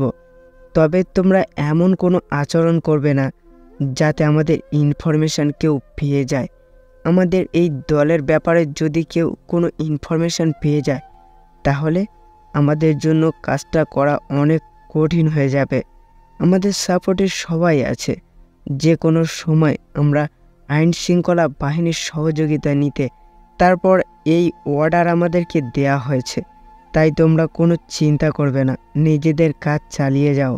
কলেজের প্রিন্সিপাল এই ব্যাপারে কিছুই জানেন না। রাতে যখন তিনি মদের আড্ডা থেকে বাসায় ফিরছিলেন তখন হঠাৎ করে রাস্তায় কেউ একজন তার গাড়ির উপর আক্রমণ করে। তিনি কিছু বুঝে ওঠার আগেই কয়েকজন লোক তাকে ধরে নিয়ে আসে এবং তারা যে নীল এবং তার বাবা সেটা তিনি কোনোদিন জানতে পারেননি। যখন তারা এসে বন্দি করে রাখে তখন নীল আবার চলে আসে তার বাসায়। যখন বাসায় ঢুকতে যাবে তখন নাইম চৌধুরী তাকে দেখে ফেলে। নাইম চৌধুরী তাকে এত রাতে বাসায় আসতে দেখে জিজ্ঞাসা করে, কি ব্যাপার নীল, তুমি এত রাতে কোথায় গিয়েছিলে? আসলে স্যার, আমি আমার একটা বন্ধুর কাছ থেকে নোট আনতে গিয়েছিলাম। তার বাসা থেকে না খেয়ে আসলে সে মানছিল না, সেই জন্য তার বাসা থেকে খাবার খেয়ে আসতে লেট হয়ে গেছে। আর কোনোদিন হবে না স্যার। আচ্ছা ঠিক আছে, তবে তুমি একটু সতর্কভাবে আমার মেয়েটাকে পড়াবে। আমার মেয়েটা একটু চঞ্চল, সেটা তুমি জানো। তুমি একটু ওকে বুঝিয়ে নিবে। আজকে তোমার নামে অনেক অভিযোগ করেছিল আমার কাছে। প্লিজ তুমি সব কিছু একটু মানিয়ে নিবে। ওকে স্যার, আমি চেষ্টা করব তাকে মানিয়ে নেওয়ার জন্য। বলেই আমি সেখান থেকে চলে আসলাম। কিন্তু আমি তার সাথে এমন কি করলাম সে যে এই অভিযোগ করবে? কিন্তু এখন তাকে আমি জিজ্ঞাসা করতে গেলে সমস্যায় পড়ে যাব, কারণ আমি এমনিতেই রাত করে ফিরে এসেছি এবং প্রিন্সিপাল যে কিডন্যাপ হয়ে গেছেন এটা কালকে নিউজ চ্যানেলেই বের হয়ে যাবে। পরে আমাকেও বলা তো চায় না, সন্দেহ করতে পারেন। সেজন্য আমি এসব ব্যাপারে চিন্তা করলাম না। পরের দিন সকালেই পুরো দেশের মানুষ জানতে পেরে গেল যে কত বড় একটা ভার্সিটির প্রিন্সিপাল কিডন্যাপ হয়ে গেছেন। কেউ এই ব্যাপারে কিছুই জানেন না।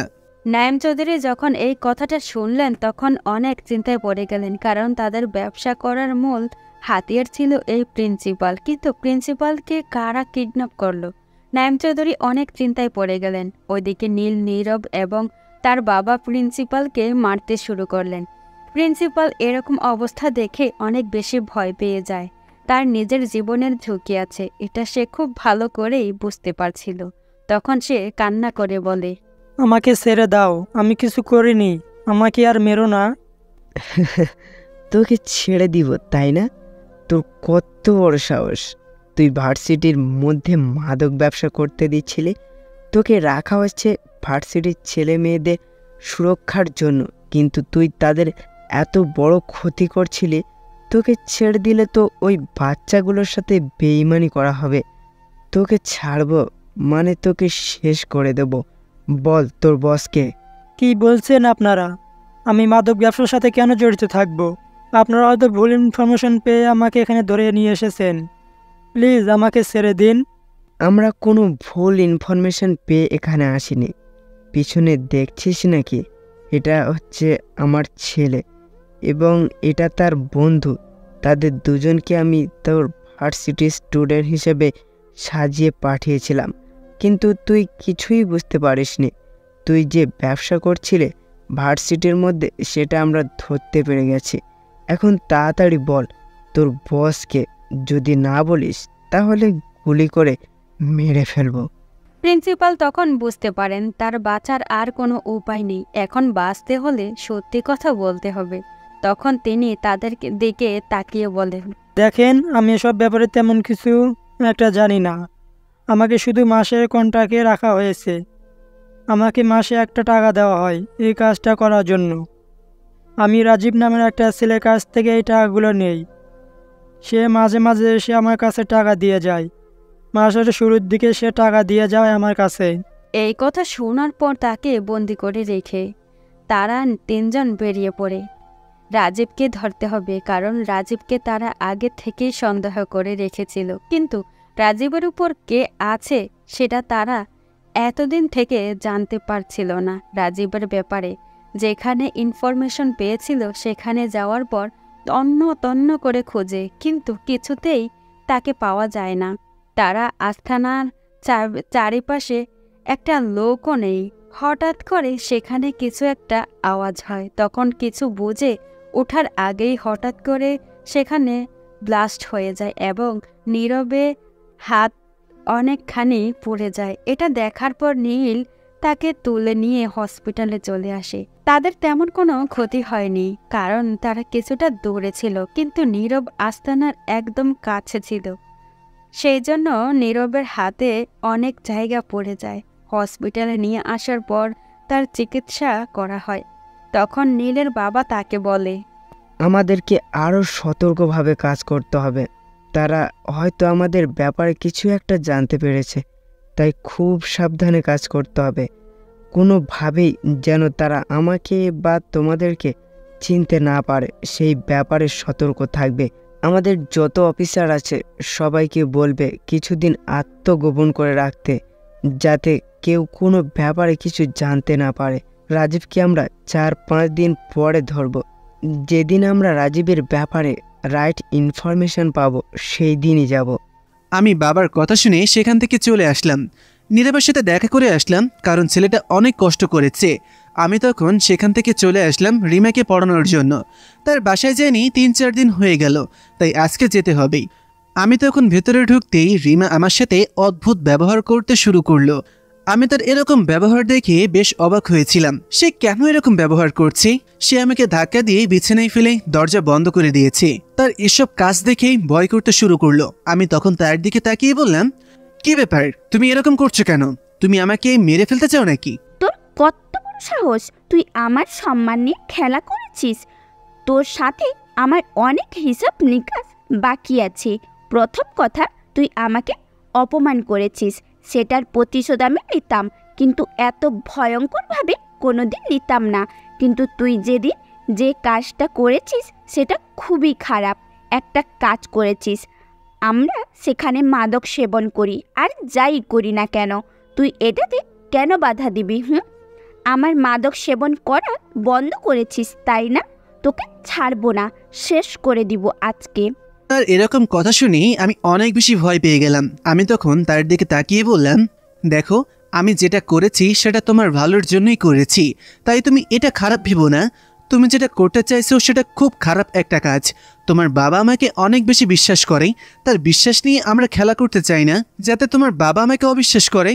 কিন্তু সে নীলের কোনো কথা শুনল না, শুরু করে দিল তার অত্যাচার। নীল জোর করে এখান থেকে ছুটে আসার চেষ্টা করছিল, কিন্তু সে চিৎকার করছিল। এমন সময় নাইম চৌধুরী বাসায় ঢুকেন। রিমা এমনভাবে প্ল্যানটা সাজিয়েছে যেন নাইম চৌধুরী আসার সাথে সাথে তাদের চিৎকার শুনতে পান।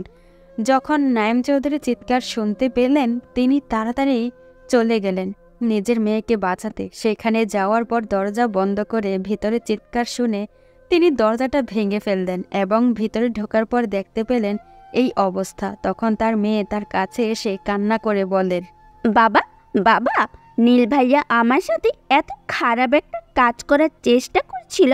আমি তার খারাপ প্রস্তাবে রাজি হইনি বলে সে আমার সাথে জোর করার চেষ্টা করছিল। তুমি আমাকে বাঁচাও। এই কথা শোনার পর আমি রিমার দিকে তাকালাম। তখন তার বাবার দিকে তাকিয়ে বললাম, স্যার, বিশ্বাস করেন, আপনি তো আমাকে চিনেন। আমি কীরকম সেটা আপনি খুব ভালো করেই জানেন। আমি এরকম একটা কাজ করতে পারি না। আপনি আপনার মেয়ের কথা বিশ্বাস করবেন না। সে আমার থেকে প্রতিশোধ নেওয়ার জন্য এরকম করছিল। তোমার কত বড় সাহস! তোকে আমি বিশ্বাস করে আমার মেয়ের দায়িত্ব দিয়েছিলাম, কিন্তু তুই আমার মেয়ের সাথে এত জঘন্য একটা কাজ করতে চাচ্ছিলি। আমার মেয়ের ইজ্জত নষ্ট করার চেষ্টা করছিলি। তোকে আমি শেষ করে দিব। আজ তোকে কেউ আমার হাত থেকে বাঁচাতে পারবে না। বলে সে আমাকে মারতে শুরু করলো। আমি তখন তার আঘাত সহ্য করতে পারছিলাম না। আমি তখন তাকে বারবার বলছি আমি এই কাজ করিনি, কিন্তু সে আমার কথা বিশ্বাস করছে না। সে মারতে মারতেই আমাকে রক্তাক্ত করে ফেললো। তখন রিমা তার বাবার কাছে এসে বলল, বাবা, তুমি এই ছেলেটাকে আমাদের বাড়ি থেকে বের করে দাও। একে এই বাড়িতে রাখা যাবে না। আর তুমি পুলিশের কাছে এসব বলবে না, কারণ এতে আমার সম্মান নষ্ট হবে। কেউ যদি এই বিষয়টা জানতে পারে তাহলে আমার নিজেরই সম্মান নষ্ট হবে। তাই তুমি ওকে মেরে বাড়ি থেকে বের করে দাও, যাতে ওই বাড়ি তো দূরের কথা, এই এলাকায় আশেপাশেও আসতে না পারে। রিমার এরকম কাজ দেখায় আমি তার দিকে তাকিয়ে বললাম, তুমি যেটা করলে সেটা খুব খারাপ একটা কাজ করলে। তোমাকে শাস্তি পেতে হবে। আমি তোমার সাথে কিছু না করেও যে অপরাধী হয়ে গেলাম, তুমি নিশ্চয়ই এর শাস্তি পাবে। তখন নাইম চৌধুরী নীলকে মারতে মারতে বাসা থেকে বের করে দিলেন। নীল তখন কান্না করতে করতে সেখান থেকে চলে আসলো। এরকম মেয়েদের ঝামেলায় সে কোনোদিন পড়তে চায় না, কিন্তু তার কাজের মধ্যেখানে এই মেয়েরা কোথা থেকে চলে আসলো সেটা সে নিজেও বুঝতে পারছিল না। তখন সে তার বাবার কাছে চলে গেল। তার বাবার কাছে সব ঘটনা খুলে বলার পর তার বাবা অনেক বেশি চিন্তায় পড়ে গেলেন, কারণ এখন নাইম চৌধুরীর সম্পর্কে কিছুই জানা যাবে না। তখন তিনি তার ছেলের দিকে তাকিয়ে বললেন, আমাদের যত তাড়াতাড়ি সম্ভব রাজীবকে ধরতে হবে। যদি আজই তাকে ধরতে না পারি তাহলে আমাদের সব প্ল্যান ভেস্তে যাবে। আমরা এতদিন থেকে যে কাজগুলো করে আসলাম সবগুলো বিফলে চলে যাবে। তাই রাজীবকে ধরতে হবে। এখন নাইমের ব্যাপারে কিছুই জানতে পারবো না। যদি নাইম চৌধুরী এসবের সাথে জড়িত থাকে তাহলে আমরা কিছুই বুঝতে পারবো না। আমি তখন বাবার সাথে বসে প্ল্যান করলাম। আমাদের যত অফিসার ছিল সবাইকে নিয়ে আসা হলো এবং তাদের সাথেই আমরা গোপন একটা বৈঠক করলাম। কিভাবে কি করতে হবে সব কিছু জানতে হবে। তখন বাবা আমাদের সবাইকে সব কিছু বুঝিয়ে দিলেন। আমি, নীরব এবং আরও 2 জন চলে গেলাম রাজীবকে ধরার জন্য। সেখানে যাওয়ার পর আমরা অপেক্ষা করতে শুরু করলাম, কারণ আমরা জানি তারা মেয়েদের পাচার নিয়ে নতুন একটা ব্যবসা চালু করেছে। সেটা আটকাতে হবে, সেজন্য আমরা অপেক্ষা করতে শুরু করলাম। একটা মেয়েকে আমরা ব্যবহার করেছি, মাছ যেভাবে ধরার জন্য টোপ ফেলা হয় ঠিক সেভাবে তারা মেয়েটাকে কিডন্যাপ করার জন্য যখন আসছিল তখন আমরা তাদের ওপর আক্রমণ করি এবং রাজীবকে ধরে সেখান থেকে নিয়ে আসি। যখন রাজীবকে ধরে নিয়ে আসলাম তখন প্রিন্সিপাল এটা দেখে কান্না করতে শুরু করলেন। তিনি আশা করে বসেছিলেন রাজীব তাকে বাঁচাবে, কিন্তু রাজীব তাকে বাঁচালো না, উল্টে রাজীবই ধরা পড়ল। রাজীবকে তারা বেঁধে মারতে শুরু করে। রাজীব কিছুই বুঝতে পারছিল না। তখন নীলের বাবা তার সামনে এসে লাঠিটা রেখে বলেন, দেখ, তোকে আমি সুযোগ দিচ্ছি, শেষ করে দিব যদি সত্যি না বলিস। তোদের কারণে আজ কতটা সমস্যায় পড়তে হচ্ছে সাধারণ মানুষকে। তোরা মাদক ব্যবসার জাল বিছিয়ে রেখেছিস চতুর্দিকে, তোদেরকে শেষ করে দেওয়া ছাড়া আর কোনো উপায় নেই। হা হা হা হা হা হা। আমাদের পেছনে কত বড় অফিসার পড়ে আছে, কত বড় বড় লোক আছে, কিন্তু কেউ আমাদের কিছুই করতে পারেনি। আর তোরা তো সাধারণ কয়েকজন লোক, তোরা আমার কি করবি? আমি তখন বাবার সাথে এরকম ব্যবহার দেখে তার দিকে এগিয়ে গেলাম, গিয়ে তাকে মারতে শুরু করলাম। এরপরে তাকে শক্ত একটা পাথর এনে তার বুকের উপর রেখে দিলাম যাতে সে সত্যি কথা বলে। তাকে শুয়ে তার বুকের উপর রেখে দিয়েছি, তখন সে ইশারা করে বলল সে সত্যি কথা বলবে। আমরা তখন তাকে উঠিয়ে বসালাম। তখন সে আমাকে বলল, আমরা এই মালগুলো সব মায়ানমার এবং ইন্ডিয়া থেকে নিয়ে আসি এবং এসবের সাথে মূলে জড়িয়ে আছে রফিক সাহেব। উনি এই কাজগুলো করছেন, তবে ওনাকে সবচেয়ে বেশি সহযোগিতা করেন বর্তমান বাংলাদেশের বিজিবি প্রধান নাঈম চৌধুরী। উনি সকল নিরাপত্তা ব্যবস্থা ভঙ্গ করে দেন যাতে আমরা সহজে কাজটা করতে পারি। এরপর নাঈম চৌধুরীর সহযোগিতায় আমরা সেগুলো নিয়ে আসি। এরপর আমি সেগুলো মার্কেটে সাপ্লাই দিই, অর্থাৎ নাঈম চৌধুরী এবং রফিক দুজনের শেয়ারে ব্যবসা করছেন, অর্ধেক অর্ধেক করে দুজনে লাভ নেন এবং নাঈম চৌধুরীকে অতিরিক্ত টাকা দিতে হয় নিরাপত্তার জন্য। এই কথা শোনার পর আমি আশ্চর্য হয়ে গেলাম, একজন দায়িত্বশীল কিভাবে এই কাজটা করতে পারেন। আমি এতদিন থেকে তার বাসায় ছিলাম, কিন্তু এই ব্যাপারে কিছুই জানতে পারলাম না। আমি তখন বাবার দিকে তাকিয়ে বললাম, বাবা, এটা কিভাবে সম্ভব? এত বড় একজন দায়িত্বশীল এত বড় বেইমানি কিভাবে করতে পারে? আমি শুরু থেকেই এটা জানতাম। আমি প্রথম থেকেই সন্দেহ করছিলাম ও এই কাজটা করবে, কারণ আমাকে সবার প্রথমে তার উপরে নজর রাখার জন্য বলা হয়েছিল এবং আমি এই জন্যই তোমাকে পাঠিয়েছিলাম। কিন্তু তুমি তো কিছুই জানতে পারলে না। এখন যে করেই হোক ওকে ধরতে হবে। কিন্তু বাবা, তাকে সরাসরি ধরবো কি করি? তার বিরুদ্ধে আমাদের কাছে কোনো প্রমাণ নেই। তাকে সরকারি ফিল্ডে ধরতে হবে, ওকে পাচার করা অবস্থায় ধরতে হবে, তাতে আমাদের কোনো সমস্যা হবে না। বাবা তখন রাজীবের দিকে তাকিয়ে চিৎকার করে বললেন, বল, তারা নতুন কি শুরু করেছে? কোন দিন তারা একসাথে সবাই মিলিত হবে? সেই দিন আমি সবাইকে একসাথে ধরতে চাই। বল আমাকে। দেখেন, আমি এসবের কিছুই জানি না, তবে আমি যতদূর জানি তারা নতুন একটা ব্যবসা শুরু করেছে, সেটা হচ্ছে নারী পাচার। এবং এর জন্য তারা অনেক মেয়েকে ধরে নিয়ে গেছে। তাদেরকে শেষ করে দেওয়ার জন্য তারা একটা আড্ডাখানা বানিয়েছে, যেখানে বিদেশের লোকজন এসে এই মেয়েগুলোকে ব্যবহার করবে এবং এর মাধ্যমে তারা টাকা ইনকাম করবে। এরপর তারা মেয়েগুলোকে বিদেশে সাপ্লাই করে দেবে। আপনারা যদি তাদেরকে ধরতে চান তাহলে এই জায়গায় ধরতে হবে। প্রতিদিন রাতে তারা সেখানে আসে আড্ডা দেওয়ার জন্য, এমনকি নাঈম চৌধুরী সাহেবও আসেন প্রতিদিন। এই কথা শোনার পর আমার অনেক ঘৃণা হচ্ছিল ওই লোকটার প্রতি। এত বড় একজন দায়িত্বশীল কিভাবে এই কাজটা করতে পারেন? আমি তখন বাবার দিকে তাকিয়ে বললাম। বাবা তখন বললেন, তোমার হয়তো এখন চিন্তা আসতে পারে যে তুমি আজকে গিয়ে এই অ্যাটাক করবে। না, আমরা আজকে যাব না। আমরা আরও কিছুদিন পর আত্মগোপন করে থাকব, কারণ এই ছেলেটার কথা বিশ্বাস করে যদি এটাই করতে যাই তাহলে উল্টো বিপদে পড়ে যাব। যেরকম ওকে ধরতে গিয়ে পড়েছিলাম, তাই আমাদেরকে আরও সতর্কভাবে থাকতে হবে। তারা নিজেদের কাজ চালিয়ে যাক, আমরা এই পরিস্থিতি ঠান্ডা হওয়ার পর কাজ করব। কিন্তু বাবা, আমরা তো সরাসরি এখন তাকে গিয়ে ধরতে পারি। তাদের আড্ডাখানায় গিয়ে আমরা অ্যাটাক করি, তাহলে তারা পালাতে পারবে না, তাদের সেখানেই ধরে ফেলবো। তুমি এখনো এসবের ব্যাপারে কিছুই জানো না। তারা এখন খুব সতর্কভাবে কাজ করবে। তারা যে একজন থাকবে সেখানে এরকম না, আরও অনেক লোকজন সেখানে থাকবে। আমরা সেখানে যাওয়ার পর আমাদের নিজেদেরই ক্ষতি হতে পারে। এমনভাবে কাজটা করতে হবে যেন তারা আমাদেরকে সন্দেহ না করে। এখন রাজীবকে ধরে নিয়ে এসেছি, এটা তারা খবর পেয়ে গেছে, তাই আমাদেরকে কয়েকদিন সব কিছু থেকে সরে আসতে হবে যাতে তারা এই ব্যাপারটা ভুলে যায়। আর যখন ভুলে যাবে তখনই আমরা অ্যাটাক করব, তারা পালানোর পথ খুঁজে পাবে না। এই কথা শোনার পর বাবার প্রতি আরও সম্মান বেড়ে গেল, কারণ বাবা এত কিছু করেন একসাথে। এখন যদি আমরা রাজীবকে ধরেছি, তাদেরকেও ধরতে যাই, তাহলে তারা আমাদের ক্ষতি করে ফেলতে পারে। সেজন্য আমরা সবাই লুকিয়ে পড়লাম, কারণ এখন আমাদেরকে আত্মগোপন করে থাকতে হবে। এর মধ্যেই নীলা প্রতিদিন কল দিয়ে কান্নাকাটি করত। সে আমাকে দেখতে চায়, আমাকে দেখার জন্য তার অনেক বেশি ইচ্ছা করছিল। এই তো সেদিন তাকে রেখে এসেছি, কিন্তু মনে হচ্ছে অনেক দিন তাকে দেখিনি। এরকম একটা অনুভূতি হচ্ছে, তাকে কখন নিজের কাছে পাবো সেটা আমি নিজেও জানি না। ওদিকে নাইম চৌধুরী এবং রফিক সাহেব দিশেহারা হয়ে পড়েন। যে করেই হোক তাদের নিজেদেরকে বাঁচাতে হবে, কারণ তারা বুঝতে পেরে গেছেন তাদের পেছনে কেউ একজন লেগেছে তাদের শেষ করে দেওয়ার জন্য। প্রথমে প্রিন্সিপাল এবং বর্তমানে রাজীব, অর্থাৎ তাদের সবচেয়ে বড় দুই হাতকে তারা নষ্ট করে দিয়েছে।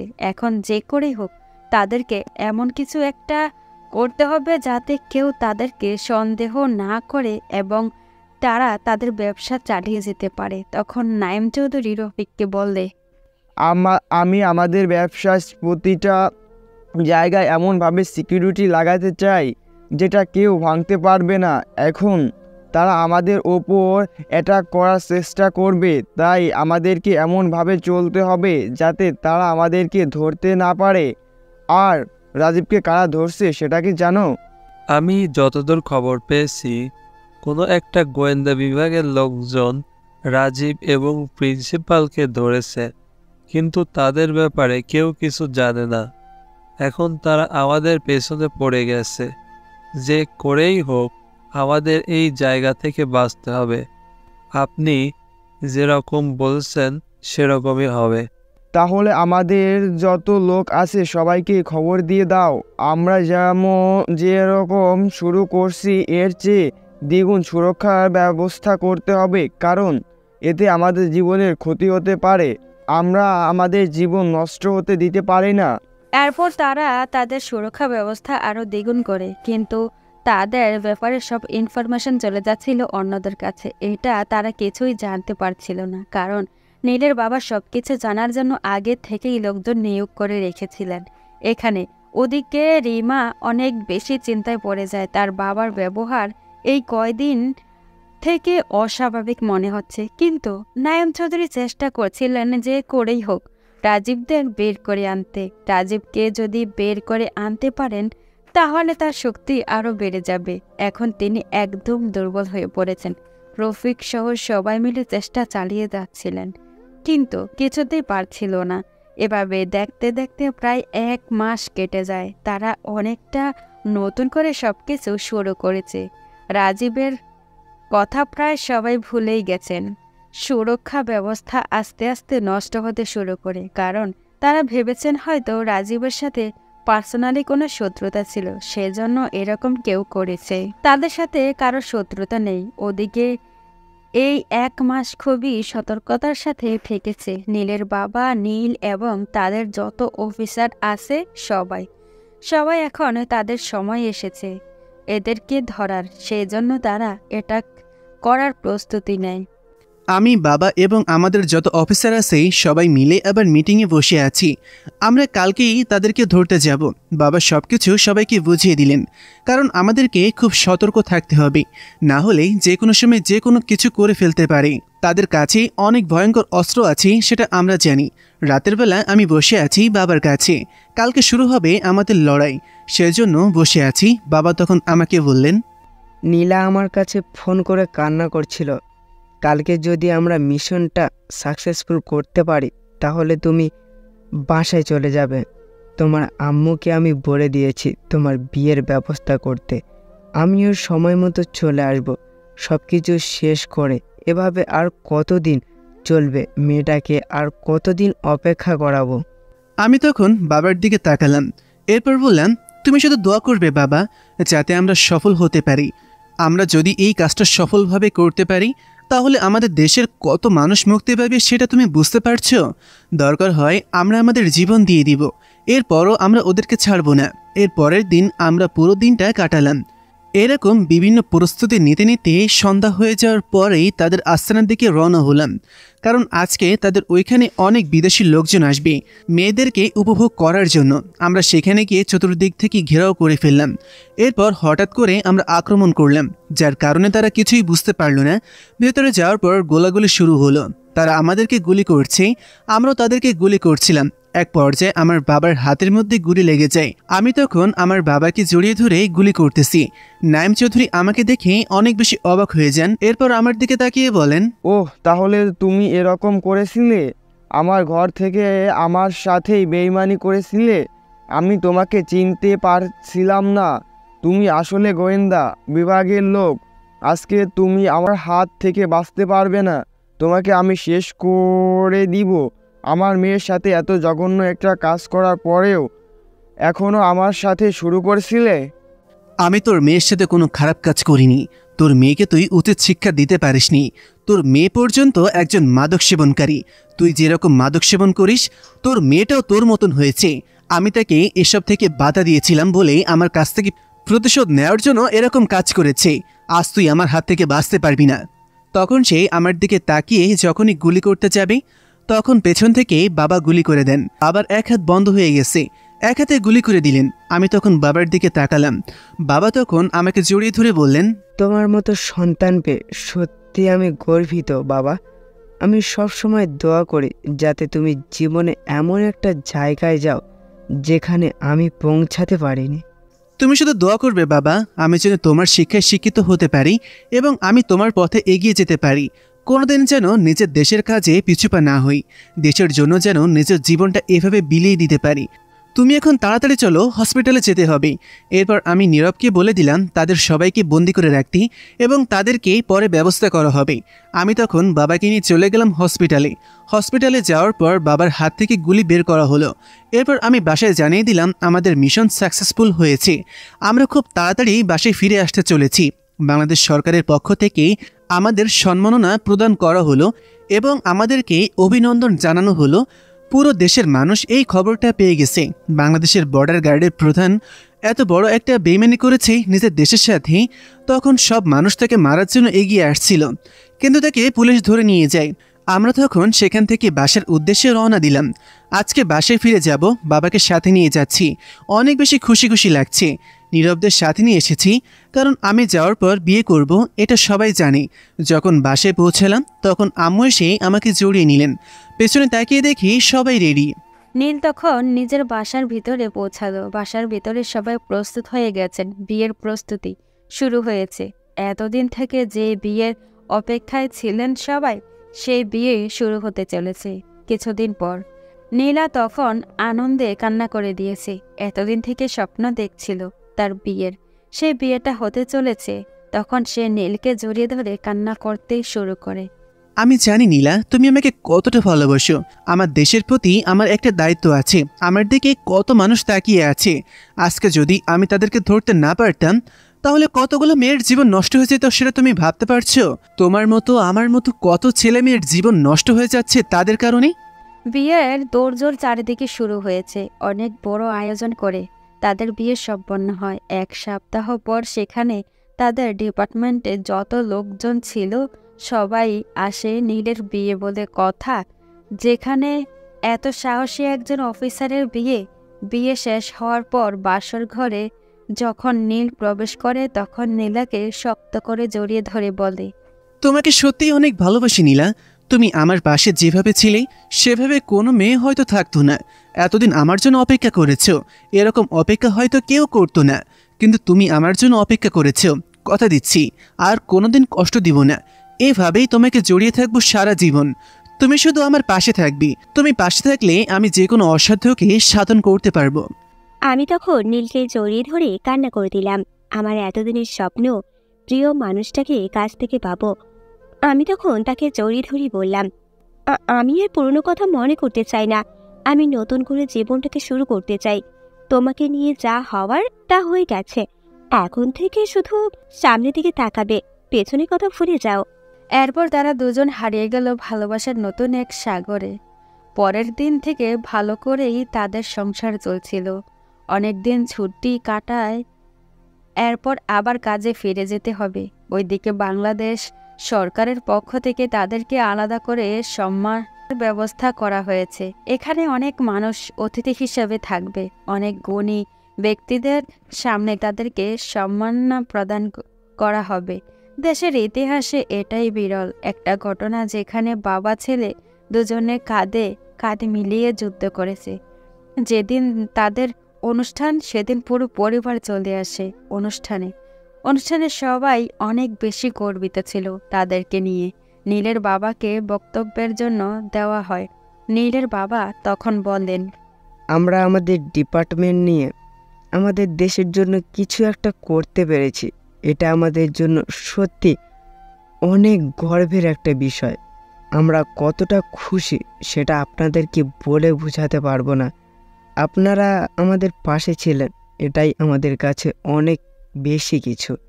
তবে আমি বিশেষ করে ধন্যবাদ দিতে চাই তরুণ অফিসারদেরকে, যার মধ্যে আমার ছেলে একজন।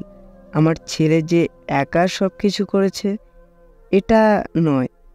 আপনারা হয়তো সবার কাছে আমার আর আমার ছেলের কথা শুনেছেন, কারণ এটা সত্যি অনেকের কাছে অনেক রকম মনে হতে পারে যে আমরা বাপ ছেলে একসাথে কাজ করতেছি, কিন্তু আমার ছেলের সাথে আরও কিছু তরুণ অফিসার ছিল যারা অত্যন্ত সাহসী, যার মধ্যে মীরাও একজন।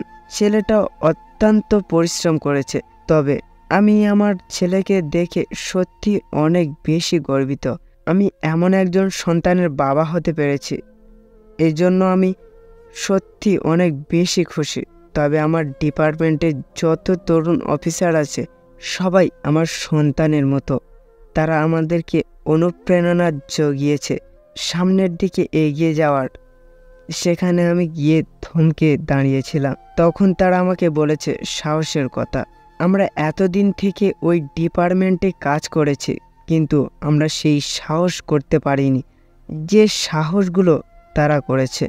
নিজের পরিবারের থেকে দূরে থাকার যে কষ্ট, সেটা তারা নিজেদের দেশের জন্য মানিয়ে নিয়েছে। পরিশেষে সবাইকে ধন্যবাদ জানিয়ে আমি আমার বক্তব্য এখানেই শেষ করলাম। শুধু একটা কথাই বলতে চাই, দয়া করে এমন কাউকে দায়িত্ব দিবেন না যে নিজের দায়িত্বকে অবহেলা করে। এমন মানুষকে দায়িত্বে রাখুন যে নিজের দায়িত্বকে সঠিকভাবে পালন করতে পারে। বাবা নেমে আসলেন। বাবার প্রতি আমার শ্রদ্ধা আরও বেড়ে গেল। এরপর আমাকে দেওয়া হলো, আমি সেখানে দাঁড়িয়ে রইলাম। আমি কি বলবো, আমার কোনো যোগ্যতা নেই এখানে দাঁড়ানোর। তবে কিছু মানুষ আমাকে অনুপ্রেরণা জুগিয়েছেন এই কাজ করার জন্য, তাদের কথা না বললেই নয়। তার মধ্যেই একজন হচ্ছে আমার বন্ধু নীরব। আর সেই মানুষটা আমার আদর্শ, যাকে দেখে আমার এই পথে আসা। সেই মানুষটা তো একটু আগেই বলে গেলেন সব কিছু। আমার বাবা আমার কাছে সুপার হিরো। আমি সত্যিই আমার বাবাকে নিয়ে গর্বিত। যদি আমার বাবা না থাকতেন তাহলে হয়তো আমি এটা কোনোদিনই বুঝতে পারতাম না যে নিজের দেশের প্রতি আমাদের কতটা দায়িত্ব আছে। তবে আমার পরিবারের মানুষগুলো যেভাবে আমাকে সাপোর্ট করেছে, এটা সত্যিই আমার কাছে অকল্পনীয়। হয়তো কোনো পরিবারের লোকজন এভাবে সহ্য করবে না। ভালোবাসি আমার পরিবারের সবাইকে এবং এই ডিপার্টমেন্টকে। এই ডিপার্টমেন্টের প্রতিটা মানুষ আমার আরও একটা পরিবার, সেটা আমি বিশ্বাস করি এবং সেভাবেই কাজ করে যাব। আপনারা সবাই আমার জন্য দোয়া করবেন, আমি যেন নিজের দেশের জন্য ভালো কিছু একটা করতে পারি, দেশটা থেকে যেন অপরাধ শেষ করে দিতে পারি। নীল তখন নেমে আসলো। সত্যি আমাদের জীবনে কত কিছুই না দেখতে হয়, হয়তো সেগুলো গল্পের মাধ্যমে বলা আমাদের পক্ষে সম্ভব নয়। তবে আমাদের বিভিন্ন ডিপার্টমেন্টে অনেক দায়িত্বশীল আছেন যারা দায়িত্বের প্রতি উদাসীন। একদম নিচ থেকে শুরু করে সে সবচেয়ে উচ্চতর পদ পর্যন্ত যত জায়গায় দায়িত্বশীলরা আছেন, সবার কাছেই একটাই অনুরোধ, দায়িত্ব ছোট হোক বা বড়, দায়িত্বই। তাই দায়িত্বটাকে সঠিকভাবে পালন করতে শিখুন। যদি দায়িত্ব পালন করতে না পারেন তাহলে নিজের ইচ্ছায় পদত্যাগ করুন, কারণ যেটা আপনার জন্য নয় সেটা আপনি কোনোদিন গ্রহণ করতে পারবেন না। এটা আপনার জন্য অন্যায়, পাপ। সব অন্ধকার দূর হয়ে যাক, জ্বলে উঠুক ন্যায়ের প্রদীপ। তো আজ এই পর্যন্ত, দেখা হবে পরবর্তী কোনো গল্পতে। সেই জন্য সবাই ভালো থাকবেন, সুস্থ থাকবেন। আল্লাহ হাফেজ।